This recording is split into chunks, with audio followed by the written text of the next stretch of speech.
ஒரு நாடு இல்லை, ரெண்டு நாடு கிடையாது. இப்போ ஜெலன்ஸ்கி அவர்களுக்கு ரொம்ப பெரிய அளவில் அறிவுரை சொல்லக்கூடிய நாடுகளுடைய எண்ணிக்கை கூடிக்கிட்டே இருக்கு. ஆப்கானிஸ்தானுக்கு என்ன நடந்துச்சு தெரியுமா? ஜெலன்ஸ்கி கொஞ்சம் யோசிச்சுப்பார். ஒரு நாட்டை மேற்குலக நாடுகளுடைய அந்த ஆதிக்கத்தின் அடிமையாக மாற்றிவிட்டா என்றால் அந்த நாட்டு மக்கள் எந்த மாதிரி அவதிப்படுவாங்க அப்படின்னு சொல்லி ஆப்கானிஸ்தானை யோசிச்சு பார்த்துக்கோ, சிரியாவை யோசிச்சு பார்த்துக்கோ. இன்னும் அங்கே சாதாரண நிலைமை, சகஜ நிலைமை அப்படிங்கிறது திரும்பவில்லை. அதில் நீயும் போய் விழுந்துடாத, உக்ரைன் மக்களை காப்பாற்று அப்படின்னு சொல்லி நிறைய பேர் ஜெலன்ஸ்கி அவர்களுக்கு அறிவுரை சொல்லிட்டு இருக்காங்க. அதுக்கான காரணம் ஜெலன்ஸ்கி அவர்கள் ரொம்ப பெரிய அளவில் நம்பிட்டு இருந்த கவுண்டர் ஒஃபென்சிவ், நாட்டோவினுடைய அங்கம், இதெல்லாம் கிடைச்சிரும்பா அப்படின்னு சொல்லி, கவுண்டர் ஒஃபென்சிவ்ல ஜெயிச்சிரும்பா அப்படின்னு சொல்லிட்டு நின்றுட்டு இருந்தாங்க. ஆனால் நடந்ததோ வேறு விதமாக நெகட்டிவான சில பல சமாச்சாரங்கள். அதெல்லாம் என்ன அப்படிங்கிறத இந்த பதிவில் பார்க்க போகிறோம். எல்லாத்தையும் பார்த்துடலாமா?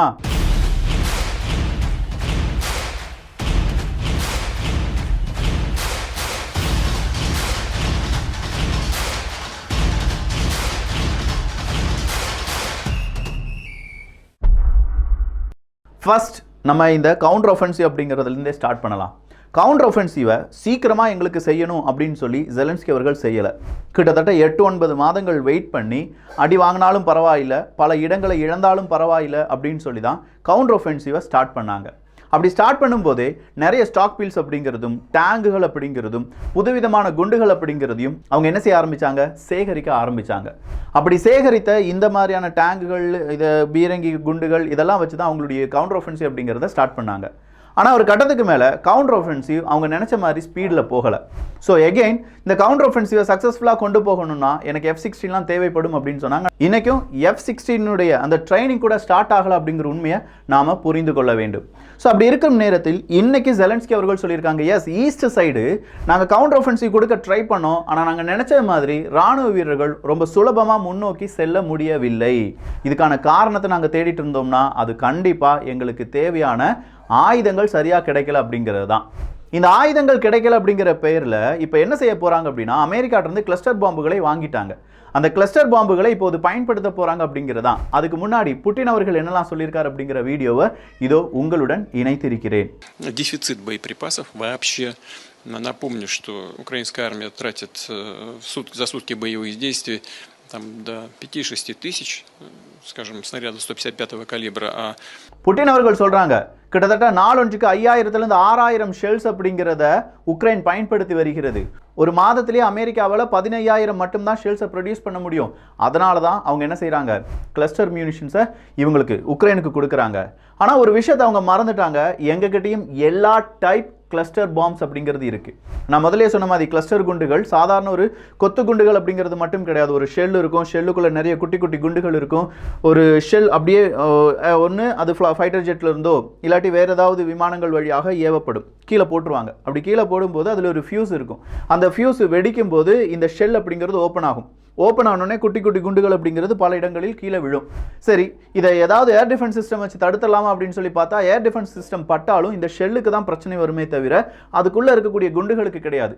எகெயின் ஷெல் அப்படிங்கிறது ஓப்பன் ஆயிரும், கீழே இருக்கக்கூடிய அந்த சின்ன சின்ன குண்டுகள் கீழே போய் விழுந்துரும். அது மக்கள் நடமாடும் இடங்களில் கூட கீழே விழுவதற்கான வாய்ப்புகள் இருக்குது. அதனால தான் இந்த கிளஸ்டர் குண்டுகள் அப்படிங்கிறது ரொம்ப டேஞ்சர் அப்படின்னு சொல்லலாம். இதனால் மட்டும்தான் நிறைய நாடுகள் இதை நீங்கள் யுத்த காலத்தில் பயன்படுத்தக்கூடாது, இதனால் மனிதர்கள் நிறைய பேர் செத்து போயிடுவாங்க அப்படிங்கிற அறிவுறுத்தல் கொடுக்கப்பட்டிருந்தது. ஏன் அமெரிக்காவே ஒரு காலகட்டத்தில் சொன்னாங்க கிளஸ்டர் பாம்ஸை யூஸ் பண்ணக்கூடாது அப்படின்னு சொல்லி. எல்லா டைப் கிளஸ்டர் பாம்ஸும் எங்ககிட்ட இருக்குது அப்படின்னு சொல்லி புட்டின் அவர்கள் சொன்னதுக்கான காரணம், இந்த கிளஸ்டர் குண்டுகளில் கெமிக்கல் குண்டுகள் இருக்குது, இந்த கிளஸ்டர் குண்டுகளில் ரொம்ப ரணம் கொடுக்கக்கூடிய குண்டுகள் இருக்குது, இந்த கிளஸ்டர் குண்டுகளில் ரொம்ப அதிபயங்கரமான குண்டுகள் இருக்குது, இதே கிளஸ்டர் குண்டுகளில் சின்ன சின்ன கண்ணி வெடிகளும் வைக்கப்பட்டிருக்கும் அப்படின்னு சொல்கிறாங்க.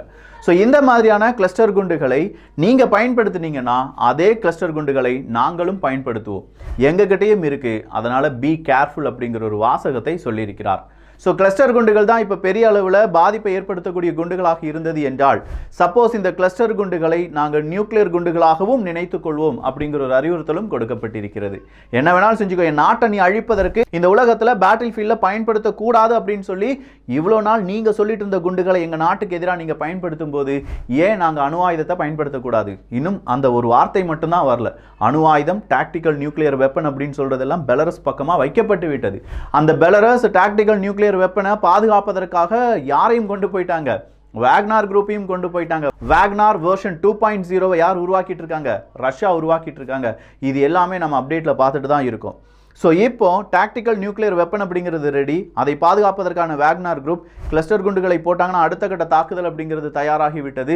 சீக்கிரமாக கைடட் மிசைல்ஸ் அமெரிக்கா கொடுத்துட்டாங்கன்னா 300 கிலோமீட்டர் ரேஞ்ச் இருக்கு, ரஷ்யாவுக்குள்ள வந்து விழுந்துரும். அடுத்த கட்டமாக இந்த போர் அப்படிங்கிறது எஸ்கலேட் ஆயிரும். ஆனால் எஸ்கலேட் ஆகிற அளவுக்கு உக்ரைன் அதை செயல்படுத்துமா அப்படின்னு கேட்டால் இல்லை, வேற வழியே கிடையாது. இப்போதைக்கு உக்ரைன் கொஞ்சமாக பம்மி அவங்களுடைய அந்த கவுண்டர் ஒஃபென்சிவ் நடந்துட்டே இருக்கு அப்படிங்கிற நம்பிக்கை கொடுக்க வேண்டும். பல உலக நாடுகளுடைய உதவிகளை கொஞ்சம் கொஞ்சமாக கேட்டு வாங்கணும். இது எல்லாம் சரிவர நடந்தால் மட்டும்தான் கொஞ்ச நாட்களுக்காவது உக்ரைன் ஜெலன்ஸ்கி அப்படிங்கிற அந்த நியூஸ் நம்முடைய பல மீடியாக்களில் பேசப்படும்.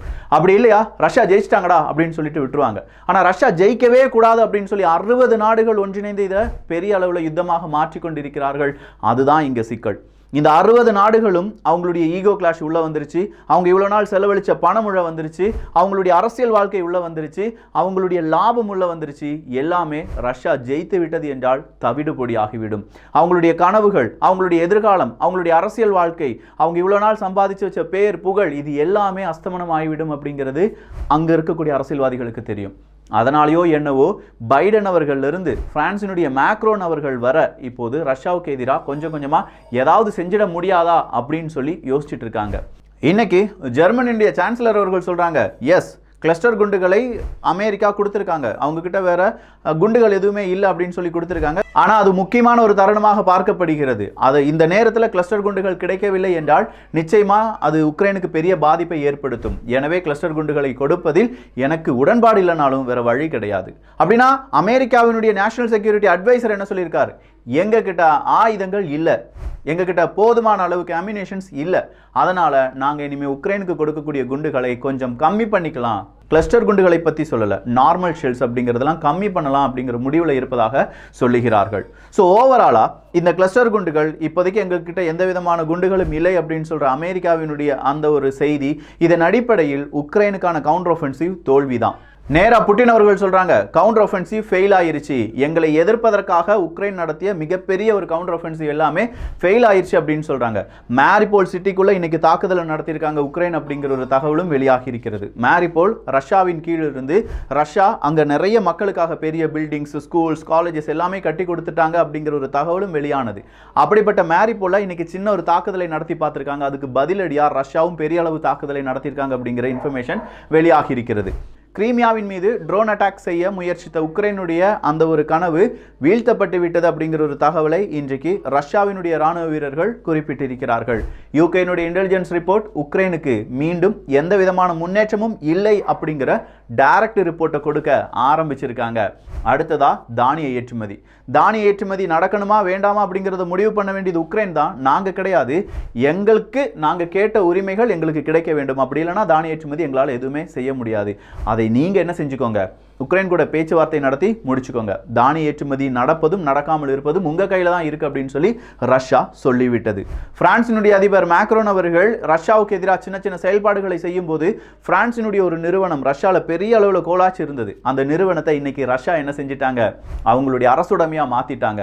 அங்க இருக்கக்கூடிய அத்தனை நபர்களுக்கும் வேலை வாய்ப்புகள் உறுதி செய்யப்பட்டு விட்டது. ஆனா அந்த சொத்துக்கள் இனி பிரான்சினுடையது கிடையாது, அந்த தொழிற்சாலையினுடையது கிடையாது, அது ரஷ்யாவினுடையது. ரஷ்யாட்ட இனிமே நீங்க சம்பளம் வாங்கிக்கலாம் அப்படின்னு சொல்லிட்டாங்க. அவ்வளோதானா? நேற்று எல்ஜிபிடிக்யூ இல்லாட்டி ஜெண்டர் டிரான்ஸ்ஃபர்மேஷன் அப்படின்லாம் சொல்லுவோம் பார்த்தீங்களா, அதற்கு தடை விதித்து விட்டது ரஷ்யா. இன்னைக்கு புட்டின் அவர்களை நிறைய இடத்துல இந்த மாதிரி எல்ஜிபிடிக்யூ கம்யூனிட்டி சும்மா நிறைய ஒரு கேலி சித்திரமாக வரைந்து காண்பித்தாலும் பலரும் அவரை பாராட்டுறாங்க. செமையான தீர்ப்பை கொடுத்துட்டேயா, இதனால தான் மேற்குலக நாடுகள் ஒன்று அழிக்கணும்னு நினைச்சிட்டு இருக்காங்க. குடும்பம், ஆண் பெண், அவங்களுடைய கலாச்சாரம், கல்ச்சர், ஒவ்வொரு நாட்டினுடைய ஒவ்வொரு மொழியினுடைய கல்ச்சரை பாதுகாக்கணும்னு நினைக்கிற ஒன்று நாங்கள் தப்பா புரிஞ்சுக்கிட்டோம் அப்படின்னு சொல்லக்கூடிய மனிதர்களும் இருக்காங்க. என்னையா மனித உரிமைக்கு நீ எதுவுமே முக்கியத்துவம் கொடுக்க மாட்டியா அப்படின்னு சொல்லி அவர் அவமானப்படுத்தக்கூடிய நபர்களும் இருக்காங்க. கிட்டத்தட்ட 10க்கும் அதிகமான ட்ரோன் அட்டாக்கை உக்ரைனும் தடுத்திருப்பதாக செய்திகள் கூறுகின்றன.